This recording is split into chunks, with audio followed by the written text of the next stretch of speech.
Selamat pagi dan salam sejahtera untuk kita semua. Perkenalkan, saya Yelika Abigail Menolimai dari kelas 12 IPS 2 akan mempresentasikan sebuah materi yang berjudul artikel dalam rangka untuk memenuhi tugas mata pelajaran Bahasa Indonesia.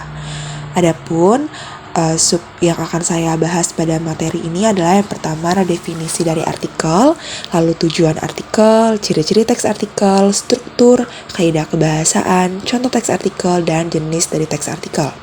Yang pertama, definisi teks artikel. Artikel adalah sebuah karangan yang berisi fakta dan opini yang dibuat untuk dipublikasikan di media cetak maupun media sosial.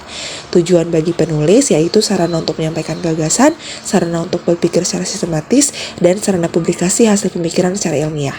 Sedangkan bagi pembaca, tujuannya sarana mendapatkan pengetahuan dan informasi dan mengedukasi serta menjadi hiburan bagi pembaca. Lalu ada ciri-ciri dari teks artikel. Yang pertama, isi tulisan dalam artikel didasari oleh fakta. Yang kedua, bersifat faktual dan informatif. Yang ketiga, mengandung opini atau gagasan yang subjektif. Yang keempat, artikel ditulis secara singkat, padat dan jelas. Yang kelima, penulisan artikel dibuat dengan sistematis. Lalu ada kaidah kebahasaan. Yang pertama, penggunaan adverbia atau kata keterangan. Kata keterangan adalah kata-kata yang bersifat menerangkan kata lain dalam suatu kalimat. Fungsinya untuk meyakinkan pembaca melalui penegasan tersebut. Contoh katanya ada sangat, lebih, selalu, biasanya, sering, dan lain sebagainya. Lalu yang kedua, penggunaan konjungsi atau kata hubung. Konjungsi di sini dibagi menjadi beberapa jenis, yaitu konjungsi urutan, konjungsi memperkuat argumentasi, konjungsi kausalitas atau sebab akibat, dan konjungsi menyatakan harapan. Lalu yang ketiga, ada pemilihan kosakata. Pemilihan kosakata harus diperhatikan agar menarik dan meyakinkan membaca. Lalu kita masuk ke jenis teks artikel. Yang pertama ada artikel praktis, mengutamakan keterampilan daripada pengembangan pengetahuan.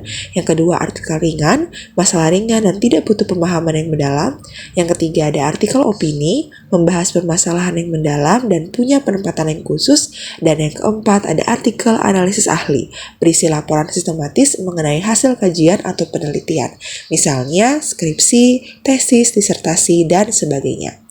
Di sini saya akan membahas teks artikel beserta contohnya. Judul artikel saya adalah Perspektif Psikologis Dampak dari Perundungan kepada Pelaku dan Korban. Di sini ada tesisnya. Perundungan atau bullying adalah perilaku tidak menyenangkan baik secara verbal, fisik, ataupun sosial di dunia nyata maupun dunia maya. Perundungan juga membuat seorang merasa tidak nyaman, sakit hati, dan tertekan baik dilakukan oleh perorangan ataupun sekelompok orang. Suatu peristiwa dianggap sebagai perundungan jika orang itu merasa tidak nyaman atau sakit hati. Lalu masuk kepada argumentasi. Argumentasi mengandung fakta dan opini. Di sini ada fakta-faktanya, yaitu perundungan, pengertian perundungan menurut sejiwa, dan sebuah contoh kasus perundungan yang terjadi pada siswi di SMA Negeri 4 Tangerang Selatan pada 10 Januari 2024.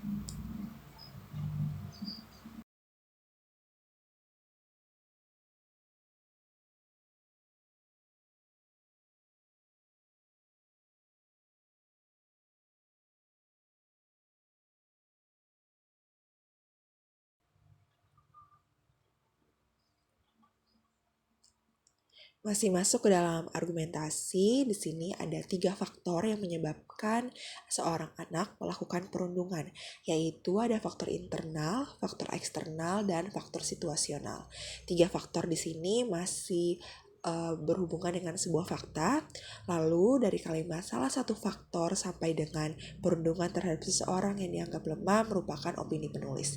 Masih ke dalam argumentasi, di sini ada fakta dari seorang psikologi bernama Iswan Saputro mengenai dampak perundungan bagi korban. Di antaranya merasakan emosi, sulit berkonsentrasi, tidak percaya diri, muncul penyakit fisik, dan memicu terjadinya gangguan mental. Lalu ada dampak perundungan bagi pelaku, seperti terbiasa melakukan aktivitas impulsif, empati yang semakin tumpul, meningkatnya perilaku agresif, munculnya perilaku antisosial yang semakin parah, dan mendapatkan label negatif dari masyarakat. Lalu ini adalah argumentasi yang terakhir merupakan opini dari penulis.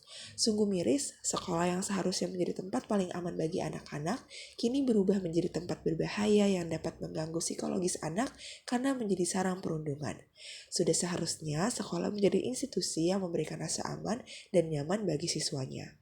Dibutuhkan kesadaran penuh dari pihak sekolah dan orang tua untuk bekerja sama memutus rantai perundungan di lingkungan sekolah.